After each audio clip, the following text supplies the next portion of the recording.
శాంతి. అవ్యక్త బాప్దాదా యొక్క రివైజ్డ్ మురళి ఇది. బాబా ఈ మురళిలో మీరు దయార్థ హృదయులుగా అవ్వండి, మీ దాత స్వరూపాన్ని ప్రత్యక్షం చేయండి అన్నారు. ఇది 13th ఫిబ్రవరి 2003 అవ్యక్త మురళి. మురళి సారము: వర్తమాన్ సమయ अपना रहम दिल और दाता స్వరూప్ ప్రత్యక్ష కరో. వర్తమాన సమయంలో తమ దయార్థ హృదయము మరియు దాత స్వరూపమును ప్రత్యక్షం చేయండి. ఈరోజు వరదాత అయిన బాబా తన జ్ఞానదాత, శక్తిదాత, గుణదాత, పరమాత్మ సందేశవాహకులైనటువంటి పిల్లలని చూస్తూ ఉన్నారు. ప్రతి ఒక్క పిల్లలు మాస్టర్ దాతగా అయి ఆత్మలందరినీ తండ్రికి సమీపంగా తీసుకురావడానికి హృదయపూర్వకంగా మనస్ఫూర్తిగా ప్రయత్నం చేస్తూ ఉన్నారు. విశ్వంలో అనేక రకాల ఆత్మలు ఉన్నారు. ఎవరికి జ్ఞానం యొక్క అమృతం కావాలో, ఏ ఆత్మలకి శక్తి కావాలో, ఏ ఆత్మలకి గుణం కావాలో అవన్నీ కూడా పిల్లలైన మీ వద్ద సర్వ ఖజానాలు అఖండంగా ఉన్నాయి. ఇవ్వటానికి లోటేమీ లేదు. ప్రతి ఒక్క ఆత్మ కోరిక పూర్తి చేసేటువంటి వారు మీరు. రోజు రోజుకి సమయం సమాప్తికి సమీపంగా వస్తున్న కారణంగా ఇప్పుడు ఆత్మలు కొత్త ఆధారాన్ని వెతుకుతూ ఉన్నారు. మరిప్పుడు మీరు ఆత్మలు కొత్త ఆధారాన్ని ఇచ్చేందుకు నిమిత్తంగా అయి ఉన్నారు కదా. బాప్దాదా పిల్లలందరి యొక్క ఉమంగ ఉత్సాహాన్ని చూసి సంతోషిస్తూ ఉన్నారు. ఒకవైపేమో అందరికీ ఇది అవసరం ఉంది, రెండో వైపు ఉమంగ ఉత్సాహం కూడా ఉంది. ఒకవైపు నీడ్ కనబడుతుంది, ఇంకొక వైపేమో జీల్ చాలా ఉత్సాహం కనబడుతుంది. అవసరం సమయంలో బాగా అవసరం ఉన్నప్పుడు ఒక బిందువు నీరందించినా దానికి ఎంతో మహత్వం ఉంటుంది. అవసరం లేనప్పుడు మొత్తం బిందెలు ట్యాంకులు నింపించినా కూడా విలువ లేదు. అప్పుడు మరి ఈ సమయంలో అందరికీ అవసరం ఉంది కాబట్టి మీరు అంచెలిని ఇవ్వండి, సందేశాన్ని ఇవ్వండి. సందేశానికి కూడా చాలా మహత్వం ఉంది. వర్తమాన సమయంలో పిల్లలైన మీరందరూ దయార్థ హృదయులుగా దాత స్వరూపాన్ని ప్రత్యక్షం చేయాల్సినటువంటి సమయం ఇది. బ్రాహ్మణాత్మలైన మీ అందరి అనాది స్వరూపము దాత సంస్కారాలతో నిండి ఉన్నది. కాబట్టి కల్పవృక్షం యొక్క చిత్రంలో మీ వృక్షం యొక్క వేర్లలో మిమ్మల్ని కూర్చొని తపస్సు చేస్తున్నట్టుగా చూపించారు. ఎందుకంటే వేర్ల ద్వారా మొత్తం వృక్షం వరకు చేరుకోవచ్చు. వేర్లు మొత్తం వృక్షంతో కనెక్ట్ అయ్యి ఉంటాయి. వేర్లకు ఏది అందిస్తే అది మిగతా మొత్తం వృక్షానికి అందుతుంది. మీ ఆది స్వరూపం దేవతా రూపం. దాని అర్థం కూడా దేవ్ అనగా ఇచ్చేవారు. దేవతా రూపము, దేవ్ అంటేనే ఇచ్చేవారు అని అర్థం. మీ మధ్య స్వరూపం అదేమిటి? పూజ్య స్వరూపం.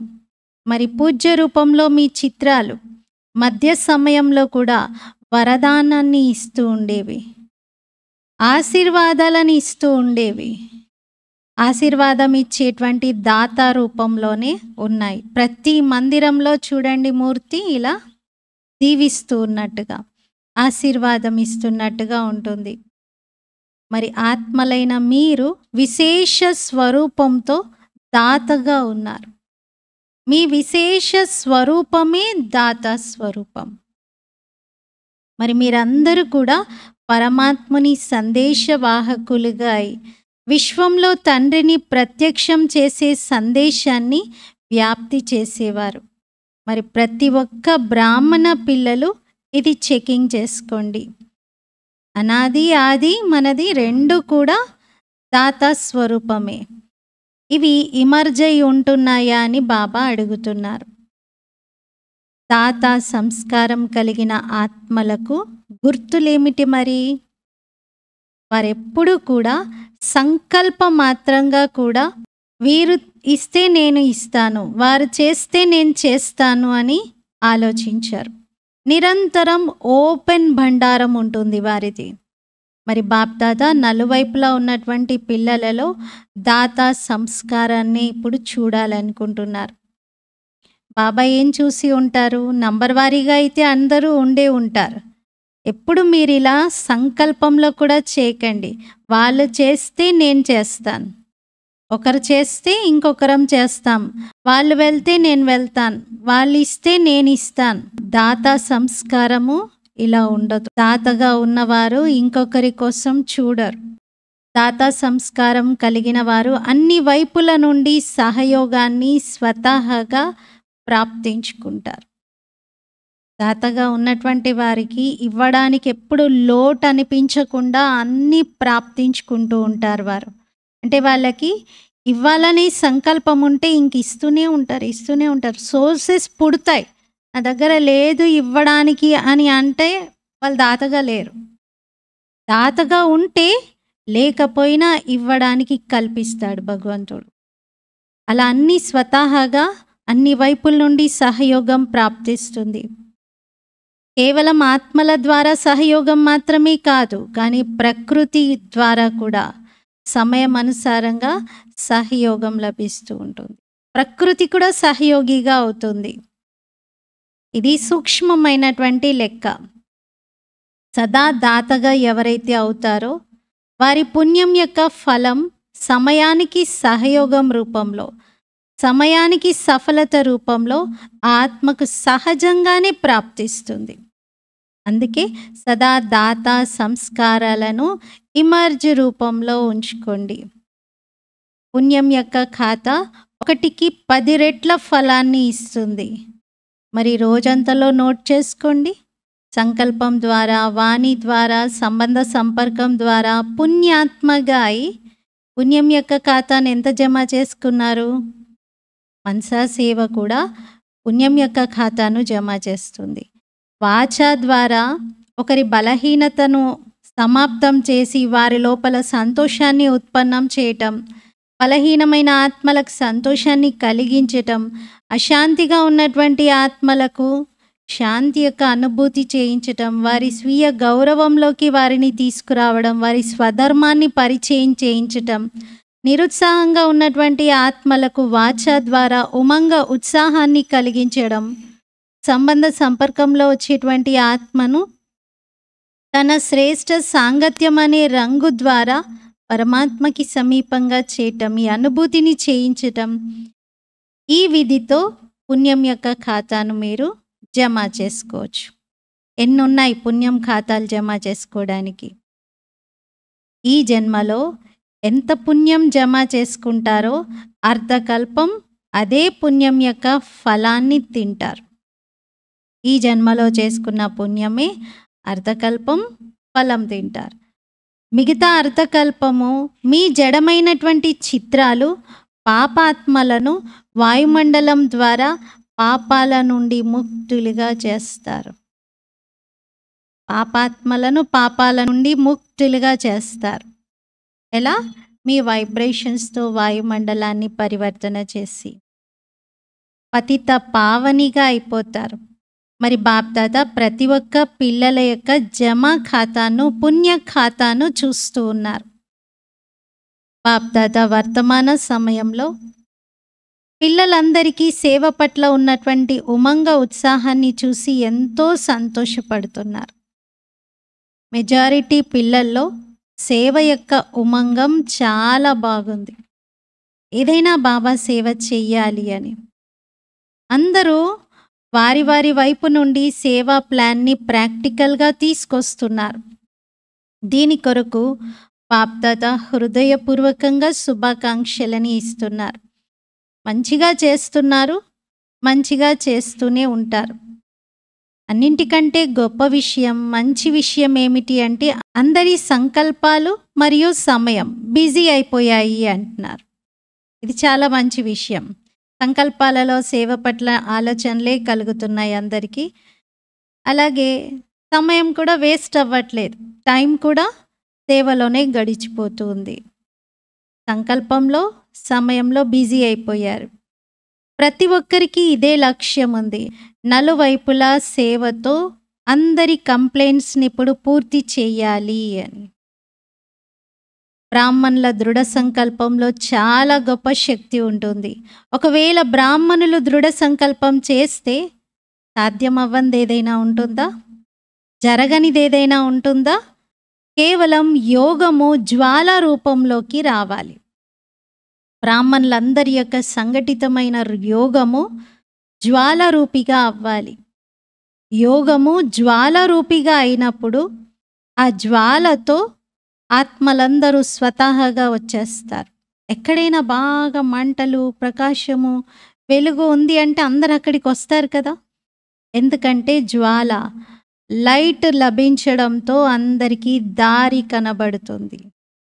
ఎక్కడ ప్రకాశం ఉంటే అక్కడికే వెళ్తారు. ఎందుకంటే దారి లభిస్తుంది, దారి కనబడుతుంది. ఇప్పుడు అందరూ యోగం చేస్తూ ఉన్నారు, కానీ యోగము జ్వాల రూపంలో ఉండాలి. సాధారణమైన స్థితిలోని యోగం కాదు, జ్వాలారూపి యోగం ఉండాలి. సేవ యొక్క ఉమంగ ఉత్సాహం మంచిగా పెరుగుతూ ఉంది, కానీ యోగంలో జ్వాల రూపాన్ని ఇప్పుడు అండర్లైన్ చేయాలి. మీ దృష్టిలో ఎలాంటి ప్రకాశం వచ్చేయాలి అంటే మీ దృష్టితో ఏ ఒక్కరు కూడా అనుభూతి చేసుకోకుండా వెళ్ళకూడదు. ఏదో ఒక అనుభూతి వారికి అనుభవం అవ్వాలి. బాప్దాదాకు ఫారిన్ వారు ఏదైతే సేవ చేశారో కాల్ ఆఫ్ టైం, సమయం యొక్క పిలుపు అని, దాని విధి చాలా నచ్చింది. ఎందుకంటే చిన్న సంఘటనలో అందరినీ సమీపంగా తీసుకొస్తున్నారు. కాల్ ఆఫ్ టైం ప్రోగ్రామ్స్ ఎలా జరిగేవంటే వివిఐపీలందరినీ కూడా పిలిచి రౌండ్గా కూర్చోబెట్టి అందరితో ఒక విషయం పట్ల వారి అభిప్రాయాలను అడిగి మాట్లాడించేవారు. అందరూ షేరింగ్ చేసుకునేవారు. దాంతో ఎక్కువగా క్లోజ్ అయ్యేవారు. కేవలం విని వెళ్ళడం అయితే కొంచెం దూరంగానే ఉంటారు. కానీ అందరూ మాట్లాడి ఒకరికొకరు పంచుకుంటూ ఒక విషయం గురించి చర్చిస్తూ ఉన్నప్పుడు ఇంకా క్లోజ్ అవుతారు కదా. అలాంటి ప్రోగ్రామ్స్ బాబాకు నచ్చాయి. ఇలా ప్రతి జోన్, ప్రతి సెంటర్ వారు వేరువేరుగా సేవ అయితే చేస్తూ ఉన్నారు, కానీ సర్వ వర్గాల సంఘటనను తయారు చేయండి. అన్ని వర్గాల వారి సంఘటనను తయారు చేయండి. తప్పిపోయినటువంటి ఆత్మలందరినీ ఆహ్వానిస్తూ సేవ చేయండి. అక్కడిక్కడ సేవలైతే బాగానే చేస్తూ ఉన్నారు, కానీ ఈ అక్కడిక్కడ విస్తారం చెందుతున్న అంటే వ్యాపిస్తున్నటువంటి సేవలను ఇంకా సమీపంగా తీసుకురావడానికి యోగ్యమైన ఆత్మల సంఘటనను ఎంపిక చేయండి. మరియు సమయానుసారంగా ఆ సంఘటనను సమీపంగా తీసుకొస్తూ ఉండండి. మరియు వారి సేవ యొక్క ఉమంగాన్ని కూడా పెంచండి. బాప్దాదా చూస్తూ ఉన్నారు, ఆత్మలైతే చాలా మంచిగానే ఉంటున్నారు, కానీ ఇప్పుడు పవర్ఫుల్ పాలన సంఘటిత రూపంలో ఇంకా వారికి లభించట్లేదు. వేరువేరుగా శక్తి మేరకు పాలన లభిస్తూ ఉంది, కానీ సంఘటనలో ఒకరినొకరు చూసుకున్నప్పుడు చాలా ఉమంగంలోకి వస్తారు. ఇలా చెయ్యాలి, నేను కూడా చెయ్యగలను, వీరు చేస్తున్నారు నేను చేస్తాను అనే ఉమంగం కలుగుతుంది. మరి బాప్దాదా ఇప్పుడు సేవ యొక్క ప్రత్యక్ష సంఘటిత రూపమును చూడాలనుకుంటున్నారు. శ్రమ మంచిగా చేస్తూ ఉన్నారు.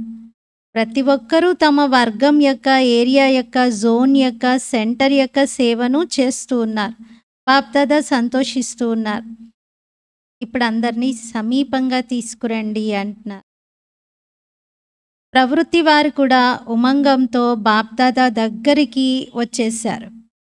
డబల్ ఫారినర్స్ కూడా డబల్ కార్యంలో ఉంటూ సేవ చేస్తూ స్వపురుషార్థంలో ఉమంగాన్ని మంచిగా చూపిస్తున్నారు.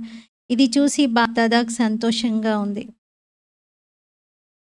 బ్రాహ్మణాత్మలు వర్తమాన వాయుమండలాన్ని చూసి విదేశాల్లో భయపడట్లేదు కదా! 2003 ఈ టైంలో ఫిబ్రవరి 2003 ఆ సమయంలో అక్కడ ఏం జరిగిందో బాబా అడుగుతున్నారు. వర్తమాన వాయుమండలాన్ని చూసి విదేశాల్లో భయమైతే కలగట్లేదు కదా! రేపేం జరుగుతుంది, రేపేమవుతుందో అని ఇలా అయితే ఆలోచించట్లేదు కదా! రేపు ఇంకా బాగుంటుంది. మంచిగా ఉంటుంది, మంచిగా ఉండేదే ఉంది. ఎంతైతే ప్రపంచంలో అలజడి ఏర్పడుతుందో అంతగా బ్రాహ్మణాత్మల యొక్క స్టేజ్ అచలంగా అవ్వాలి. అవుతుంది కూడా. ఇలాగే అవుతుంది కదా! డబల్ విదేశీయులు అలజడిలో ఉన్నారా, అచలంగా ఉన్నారా? అచలంగా ఉన్నారా? అలజడిలో అయితే లేరు కదా! ఎవరెవరు అలజడిలో ఉన్నాము అంటున్నారో వారు చెయ్యెత్తండి. ఎవరు లేరు. ఎవరెవరు అచలంగా ఉన్నారు వారు చెయ్యెత్తండి. అచలంగా ఉన్నారా? రేపే ఏమైనా జరిగితే భూకంపం వచ్చింది. నిన్న మన దగ్గరే వచ్చింది కదా! తెలంగాణలో బాగా వచ్చింది. కానీ మన దగ్గర వచ్చింది కదా! నిన్న మనం క్లాస్‌లో అనుభవం చేశాం కదా! ప్రాక్టికల్‌గా అనుభవం చేశాం. నాకైతే వండర్ అనిపించింది. అది గ్రౌండ్ ఫ్లోర్‌లో కాదు, ఫస్ట్ ఫ్లోర్‌లో ఉన్నాం. స్టేజ్ ఉంది ఇక్కడ. పైన చైర్ ఉంది. ఇది ఊగుతుంది. బాబా మనకు అనుభవం చేయించారు. రేపే ఏదైనా జరిగినా కూడా మీరు అలజడిలోకి రాకుండా అచలంగా ఉంటారా? ఏమవుతుందో ఏమీ జరగదు. ఏమవ్వదు. మీరు బ్రాహ్మణులు. మీ అందరిపైన నా ఛత్రఛాయ ఉంది. బాబా మాటలు. మీరు బ్రాహ్మణులు. మీ అందరిపైన పరమాత్మ ఛత్రఛాయ ఉంది. ఎలాగైతే వాటర్ ప్రూఫ్ ఉంటుంది, ఎంత వాటర్ దాని మీద వేసినా లోపలికి వెళ్ళదు. అలాగే వాటర్ ప్రూఫ్ ద్వారా ఎలా వాటర్ ప్రూఫ్ అవుతారో ఇక్కడ కూడా హల్చల్ ప్రూఫ్. ఎంత అలజడి ఉన్నా కూడా బ్రాహ్మణాత్మలు పరమాత్మ ఛత్రఛాయలో ఉంటారు కాబట్టి ఆ పరమాత్మ ఛత్రఛాయ ప్రూఫ్గా అయిపోతుంది. ఏది వచ్చినా దాన్ని తాకి బయటికి వెళ్ళిపోతుంది తప్ప లోపలికి రాదు, మనల్ని తాకదు. నిశ్చింత చక్రవర్తులు మీరు. నిశ్చింత చక్రవర్తులైనా కొద్ది కొద్దిగా చింత ఉందా? ఏమవుతుందో ఏమవ్వదు. నిశ్చింతంగా ఉండండి. స్వరాజ్యాధికారిగా నిశ్చింత చక్రవర్తిగా అచలంగా స్థిరమైనటువంటి సీట్ పైన సెట్ అయిపోయి కూర్చోండి. సీట్ నుండి దిగిపోకండి. సీట్ దిగారంటే చెప్పలేము. ఎందుకంటే సీట్ మీద ఉంటే బాబా యొక్క ఛత్రఛాయ ఉంటుంది. సీట్ క్రిందకి దిగితే అప్సెట్ అవుతారు. అప్సెట్ అవ్వడం అనగా సీట్ పైన సెట్ అవ్వకపోవటం. సీట్ పై సెట్ అయి ఉన్నప్పుడు స్వప్నంలో కూడా ఇంకా అప్సెట్ అవ్వరు. మాతలేమనుకుంటున్నారు? సీట్ పైన సెట్ అయ్యారా? కూర్చోవడం వచ్చిందా సీట్ పైన? అలజడిలోకి అయితే రావట్లేదు కదా. బాప్ దాదా కంబైన్డ్గా ఉన్నారు. సర్వశక్తివంతుడు మీతో కంబైన్డ్గా ఉన్నారు. మీకెందుకు భయం? ఒంటరిగా భావిస్తే అప్పుడు మీరు అలజడిలోకి వస్తారు. కంబైన్డ్గా ఉంటే ఎంత అలజడి ఉన్నప్పటికీ మీరు అచలంగానే ఉంటారు. సరేనా మాతలు? కంబైన్డ్గా ఉన్నారు కదా, ఒంటరిగా అయితే లేరు కదా. తండ్రి బాధ్యత ఉంది. ఒకవేళ మీరు సీట్ పైన సెట్ అయి ఉన్నట్లయితే తండ్రిదే బాధ్యత. మీరు అప్సెట్ అవుతే మీ బాధ్యత. సీట్ పైన సెట్ అవుతే నా బాధ్యత అంటున్నారు బాబా. ఆత్మలందరికీ సందేశం ద్వారా అంచలినిస్తూ ఉండండి. అప్పుడు దాతా స్వరూపంలో స్థితులై ఉంటారు. మరి దాతా స్థితి యొక్క పుణ్యఫలం శక్తిని కలిగిస్తుంది. చాలా శక్తినిస్తుంది ఈ పుణ్యఫలం. నడుస్తూ తిరుగుతూ స్వయాన్ని చేయించేవాడిగా ఈ కర్మేంద్రియాలు చేసేటువంటి కర్మచారులుగా భావించండి. ఇలాంటి ఆత్మను నేను అనే స్మృతి యొక్క అనుభవము ఇమర్జ్ రూపంలో ఉండాలి. చేయించేవాడను, ఇంద్రియాలు చేసేవి. ఇలాంటి స్మృతి ఇమర్జ్ రూపంలో ఉండాలి. అప్పుడు ఆ నశ, సంతోషం మీలో కంట్రోలింగ్ పవర్ అన్నీ వచ్చేస్తాయి. మజా కూడా అనిపిస్తుంది. వేరే వాళ్ళతో చేయించడంలో ఎంత మజా ఉంటది. ఇటు చేయండి, అటు చేయండి, అది చేయండి. ఆర్డర్స్ ఇవ్వడమే కదా! చూసుకోవడం. సూపర్విజనే. అలా డిటాచ్ అయిపోయి ఇంద్రియాలతో చేయించండి, మీరు నిమిత్తంగా చూసుకోండి. చేయించండి వాటితో అంటున్నారు. అప్పుడు ఎంత మజా వస్తుంది. ఎందుకు? సాక్షిగా అయిపోయి కర్మ చేయిస్తూ ఉన్నారు. మరి పదే పదే చెక్ చేసుకోండి. చేయించేవాడిగా ఈ కర్మలను చేయిస్తూ ఉన్నానా? ఎలాగైతే రాజు తన కర్మచారులకు ఆర్డర్ చేస్తారు, ఆర్డర్ అనుసారంగా చేయిస్తారు, ఆర్డర్తో చేయిస్తాడు. అలాగే ఆత్మ చేయించేటువంటి వాడను అనే స్వరూపం యొక్క స్మృతిలో ఉండాలి. అప్పుడు అన్ని కర్మేంద్రియాలు ఆర్డర్లోకి వచ్చేస్తాయి. మాయ యొక్క ఆర్డర్లోకి రారు. మాయ యొక్క ఆర్డర్లోకి రారు, మీ ఆర్డర్లోకే వస్తాయి. మీ కర్మేంద్రియాలు మాయా ఆర్డర్ని పాటించవు, మీరు ఇచ్చినటువంటి ఆర్డర్నే పాటిస్తాయి అంటున్నారు. లేకపోతే మాయ చూస్తూ ఉంటుంది, ఈ చేయించేటువంటి ఆత్మ నిర్లక్ష్యంగా ఉంటే బాగుండు, అప్పుడు నా ఆర్డర్ పనిచేస్తుంది అని. ఈ చేయించే ఆత్మ పక్కకు తప్పుకుంటే నా ఆర్డర్ అనుసారంగా నేను వీటిని ఆడించవచ్చు అని చూస్తుంది మాయ. ఒక్కోసారి సంకల్ప శక్తి, ఒక్కోసారి ముఖం యొక్క శక్తి మాయా ఆర్డర్ అనుసారంగా నడుస్తూ ఉంటాయి. సంకల్ప శక్తి కూడా ఒక్కోసారి మాయా ఆర్డర్ పై నడుస్తున్నాయంట. అందుకే సదా ప్రతి కర్మేంద్రియాన్ని మీ ఆర్డర్ అనుసారంగా నడిపించండి. నాకు ఇష్టం లేదు కానీ అలా జరిగిపోయింది అనకండి. ఏది మీరు అనుకుంటే అది జరుగుద్ది. మీ రాజ్యం అది. మిమ్మల్ని శాసించేవారు ఎవరున్నారు మీ లోపల? ఉన్నారా ఎవరైనా? లేదు. మీకు హెడ్ ఎవరైనా ఉన్నారా మీ రాజ్యంలో? మీరే. మరి నాకు ఇష్టం లేకపోయినా జరిగిపోయింది అలా అని ఎందుకంటున్నారు? అలా అనద్దు అంటున్నారు. మీరు ఏదనుకుంటే అది జరుగుద్ది. ఇప్పటి నుండే రాజ్యాధికారిగా అయ్యే సంస్కారాన్ని నింపుకుంటే అప్పుడే భవిష్యత్తులో అక్కడ కూడా మీరు రాజ్యం చేస్తారు. స్వరాజ్య అధికారి యొక్క సీట్ నుండి ఎప్పుడు క్రిందకి రాకండి. ఒకవేళ కర్మేంద్రియాలు ఆర్డర్ అనుసారంగా ఉన్నట్లయితే ప్రతి శక్తి మీ ఆర్డర్ని పాటిస్తుంది.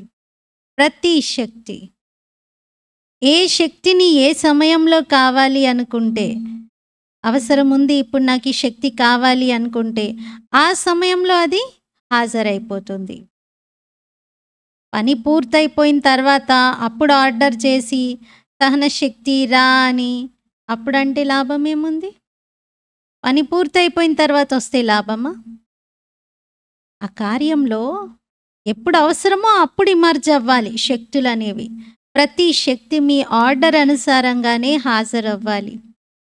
ఎందుకంటే ప్రతి శక్తి కూడా పరమాత్ముడు ఇచ్చినటువంటి కానుక. ప్రతి శక్తి. మరి పరమాత్మ కానుక అది మీ వస్తువు అయిపోయింది కదా. మరి మీ వస్తువుని మీరు ఎలా అనుకుంటే అలా ఉపయోగించుకోవచ్చు. నాది నా ఇష్టం అంటారు కదా చిన్న చిన్న వాటికి. మరి ఈ విషయంలో ఎందుకు అనుకోవట్లేదు? ఎప్పుడు ఉపయోగించుకున్నా ఈ సర్వశక్తులు మీ ఆర్డర్ అనుసారంగానే నడవాలి. సర్వ కర్మేంద్రియాలు మీ ఆర్డర్ అనుసారంగానే నడవాలి. అప్పుడే స్వరాజ్యాధికారి అంటారు. మాస్టర్ సర్వశక్తివాన్ అంటారు. ఇలాగే ఉందా? పాండవులు చెప్పండి. మాస్టర్ సర్వశక్తివంతులుగాను ఉన్నారు, స్వరాజ్యాధికారిగాను ఉన్నారు. నోట్ నుండి అలా వచ్చేసింది, నేను అనుకోలేదు అలా అనకండి. ఎవరు ఆర్డర్ ఇచ్చారు లోపల నుండి? అలా ఎందుకు వచ్చేస్తుంది? నాకు చూడాలని లేదు కానీ చూసేశాను, చెయ్యాలని లేదు కానీ చేసేసాను.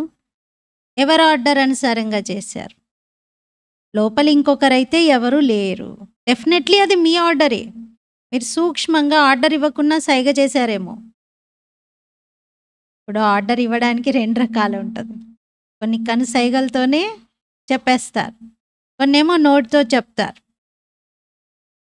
ఇప్పుడు అక్కడ లోపల కూడా అలా జరుగుతుందేమో, సంకల్పం చేయకుండానే ఆర్డర్ ఇచ్చేసినట్టుగా ఇంద్రియాలు అవి తప్పుడు పనులు చేస్తున్నాయేమో, క్రోధంలోకి వస్తున్నాయేమో, శక్తులు మాట వినట్లేదేమో చూసుకోవాలి. మరి దీనిని అధికారిగా ఉండడం అంటారా, ఆధీనం అవ్వడం అంటారా? అలా ఒకవేళ నాకు నచ్చట్లేదు కానీ జరిగిపోయింది, నాకు ఇష్టం లేదు అయినా అలానే చేసేసాను, ఇలా అంటున్నారంటే మీరు అధికారిగా అయితే లేనట్లు, ఆధీనం అయిపోయినట్లు. మరి ఇప్పుడు అధికారిగా కండి, ఆధీనంగా కాదు. అచ్చా, బాప్ దాదా చెప్తున్నారు ఎలా ఇప్పుడు మధుబన్లో అందరూ చాలా చాలా సంతోషంగా ఉన్నారు, అలాగే సదా సంతోషంగా ఆనందంగా ఉండండి. ఎలా ఉండాలి? ఆత్మిక గులాబీగా, రూహే గులాబ్, ఆత్మిక గులాబీగా ఉండాలి. ఎలా ఉంటుంది ఆత్మిక గులాబీ? ఇమాజిన్ చేయండి. చూడండి, నలువైపులా చూడండి, అందరూ ఆత్మిక గులాబీగా వికసించినటువంటి గులాబీలాగే ఉన్నారు. అందరూ ఒకరికొకరు చూసుకోండి, ఆత్మిక గులాబీలుగా వికసించిన గులాబీలుగా ఉన్నారు. వాడిపోయిన ముఖాలు కాదు మీవి, వికసించి ఉన్నటువంటి గులాబీలాగా ఉన్నారు. మరి సదా ఇలాగే అదృష్టవంతులుగా సంతోషకరమైనటువంటి రూపంతో, ముఖంతో ఉండాలి. మీ అందరి ముఖములో ఇదే కనిపించాలి. ఎవరైనా మిమ్మల్ని చూసినప్పుడు మీకేం దొరికింది, ఏంటి అంత సంతోషంగా ఉన్నారు అంటే అది ఒక్కరోజు ఉండడం కాదు, మరి ఎప్పుడు అడగాలి, మీరు ఏంటి అంత సంతోషంగా ఉంటారు అని అనాలి. ప్రతి ఒక్కరి ముఖము బాబా పరిచయాన్ని ఇవ్వాలి. ఏ విధంగా చిత్రాలు పరిచయాన్ని ఇస్తాయి, అలాగే ఇప్పుడు మీ యొక్క ముఖము బాబా పరిచయాన్ని ఇవ్వాలి. నాకు బాబా లభించారు, భగవంతుడు లభించారు అనేది మీ ముఖం పరిచయం ఇవ్వాలి అందరికీ. అచ్చా, అందరూ బాగున్నారా? విదేశాల వారు కూడా చేరుకున్నారు. మంచిగా అనిపిస్తుందా లేదా? మోహిని బెహన్ న్యూయార్క్ వారిని అడుగుతున్నారు. సరే, అలజడిని వినడం నుండి రక్షింపబడ్డారు కదా, మంచి పని చేశారు. అందరూ కలిసికట్టుగా చేరుకున్నారు, చాలా మంచి పని చేశారు. మంచిది. డబల్ ఫారినర్స్కి డబల్ నష ఉంది కదా, చెప్పండి, అంత నష ఉందా? హృదయపూర్వకంగా ఒకవేళ అంటున్నారు అంటే మేము డబల్ విదేశీలము అని, మీకు నిజంగా డబల్ నష ఉండాలి. స్వరాజ్య అధికారి, సో విశ్వరాజ్య అధికారిగా ఉన్నాము, ఇది డబల్ నష. మేము స్వరాజ్యాధికారిగాను ఉన్నాం, విశ్వరాజ్యాధికారిగాను ఉన్నాం. ఇలాంటి డబల్ నషాలో ఉండాలి. బాప్దాదాకు చాలా మంచిగా అనిపిస్తుంది. ఒకవేళ ఏ గ్రూప్లోనైనా డబల్ విదేశీయులు రాలేదనుకోండి, బాగా అనిపించదు కదా, మనకు కూడా వాళ్ళని చూడాలనిపిస్తూ ఉంటుంది కదా. విశ్వపిత కాబట్టి విశ్వంలోని అందరూ రావాలి, అన్ని దేశాల నుండి రావాలి, అందరూ కావాలి. మాతలు లేకపోయినా అందం ఉండదు, పాండవులు లేకపోయినా అందం తగ్గిపోతుంది. చూడండి, ఏ సెంటర్లోనైనా పాండవులు లేకపోతే కేవలం మాతలే ఉంటే మంచిగా అనిపిస్తుందా? బాగా అనిపించదు. మరి కేవలం పాండవులే ఉండి శక్తులు లేకపోతే ఆ సేవా కేంద్రానికి కూడా అలంకరణ ఉండదు. ఇద్దరూ కావాలి, పిల్లలు కూడా కావాలి. పిల్లలు అంటారు, బాబా మా పేరెందుకు తీసుకోవట్లేదు, బాబా మమ్మల్ని ఎందుకు గుర్తు చేయట్లేదు అని. పిల్లలంటేనే ఇంటికి అందం, ఇంట్లో వెలుగు, పిల్లలు ఉంటేనే మంచిది. ఇప్పుడు ఒక్క సెకండ్లో నిరాకారి ఆత్మగా అయి నిరాకారి తండ్రి యొక్క ప్రేమలో లవలీనమైపోయి ఉండండి. కొన్ని సెకండ్స్ కోసం మనం అలాంటి అనుభవం చేద్దాం. నిరాకారి ఆత్మగా అయి నిరాకారి తండ్రి స్మృతిలో కూర్చుంటూ లవలీనమైపోవాలి.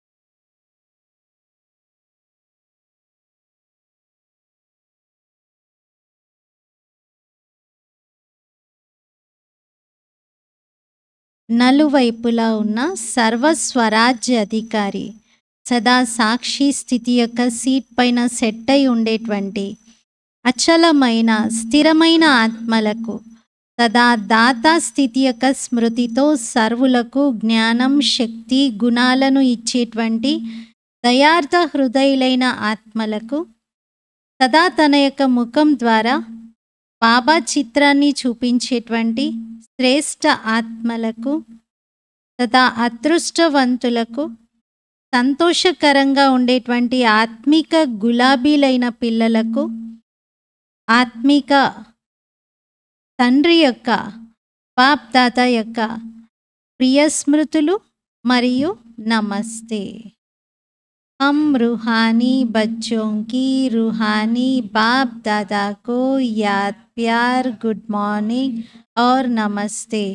मेरा बाबा, मीठा बाबा, प्यारा बाबा, शुक्रिया बाबा.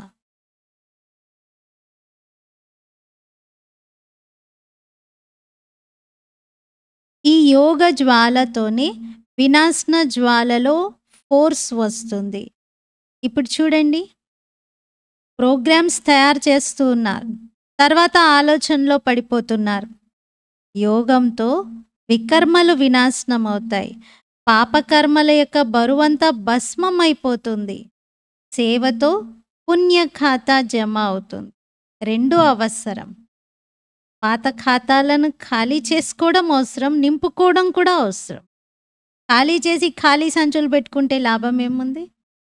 నింపుకొని వెళ్ళాలి. మరి మనవి ఎంత ఖాళీగా ఉన్నాయి? బ్యాగేజ్ చూసుకోవాలి. ఖాళీ బ్యాగేజే పట్టుకెళ్దామా? నింపుకోవాలా? మరి వేటితో నింపుకోవాలి? పుణ్యఖాతా జమ చేసుకోండి అంటున్నారు. పుణ్యఖాతా జమ చేసుకుంటున్నారా? కానీ గత జన్మల యొక్క కొన్ని సంస్కారాల బరువు ఇంకా పిల్లలపైన ఉంది. అది యోగ జ్వాలతోనే భస్మం అవుతుంది, సాధారణ యోగంతో కాదు. ఇప్పుడు ఏం చేయాలి? యోగమైతే చేస్తూ ఉన్నారు, కానీ పాపాలు భస్మమయ్యే విధంగా జ్వాలారూపీ యోగం చేయట్లేదు. అందుకే ఇప్పుడు కొద్ది సమయం కోసం అవి సమాప్తమవుతున్నాయి, మళ్ళీ బయటపడుతున్నాయి.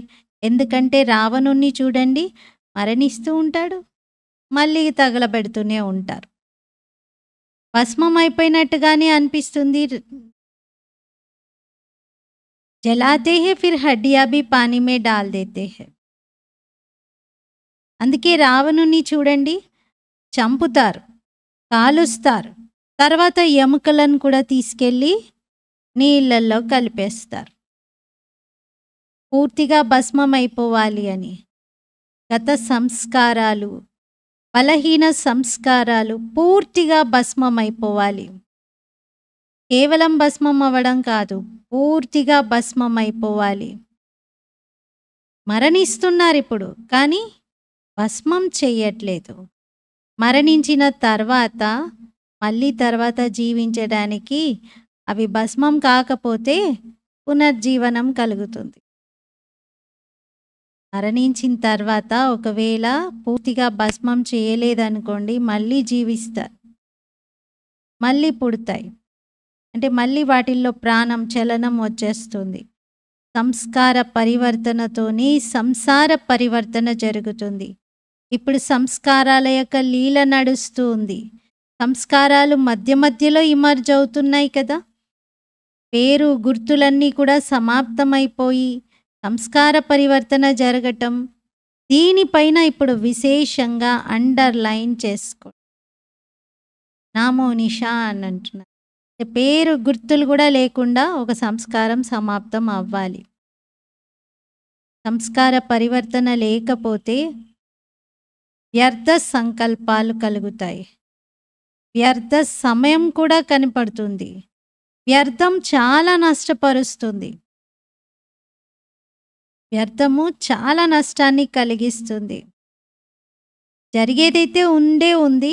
సంస్కార మిలనం యొక్క మహారాజ్ అని గాయనం ఉంది కదా.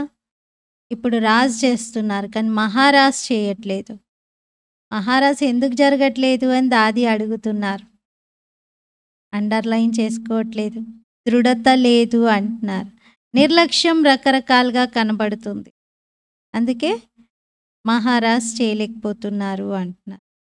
అచ్చా, वरदान कर्म योगी बन हर संकल्प बोल और कर्म श्रेष्ठ बनाने वाले నిరంతర యోగి భవ. కర్మయోగిగా అయి ప్రతి సంకల్పం, మాట మరియు కర్మను శ్రేష్టంగా తయారు చేసుకునేటువంటి నిరంతర యోగి భవ.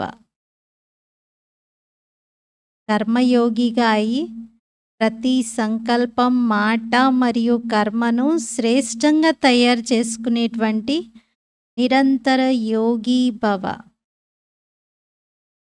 వివరణ: కర్మయోగి ఆత్మల యొక్క ప్రతి కర్మ యోగయుక్తంగా, యుక్తియుక్తంగా ఉంటుంది. ఒకవేళ ఏ ఆత్మ కర్మలైనా యుక్తియుక్తంగా లేకపోతే అనుకోండి, వారు యోగయుక్తంగా కూడా లేరు అని. ఒకవేళ సాధారణమైన వ్యర్థమైన కర్మలు జరుగుతున్నాయి అంటే నిరంతర యోగిగా లేనట్లే. కర్మయోగి అనగా ప్రతి సెకండ్, ప్రతి సంకల్పం, ప్రతి మాట చాలా శ్రేష్టంగా ఉండటం. శ్రేష్ట కర్మలకు గుర్తేమిటి అంటే స్వయం కూడా సంతుష్టంగా ఉంటారు, ఇతరులు కూడా సంతుష్టం అవుతారు. ఇలాంటి ఆత్మలే నిరంతర యోగిగా అవుతారు. స్లోగన్: స్వయం ప్రియులుగా, లోకప్రియులుగా మరియు ప్రభు ప్రియులుగా అయినటువంటి ఆత్మలే వరదాని మూర్తులు. స్వయం ప్రియులుగా, లోకప్రియులుగా, ప్రభు ప్రియులుగా మారిన ఆత్మలే వరదాని మూర్తులు. ఈరోజు స్వమానము: నేను నిరంతర యోగిని. నేను ఆత్మను, నిరంతర యోగిని. ఓం శాంతి.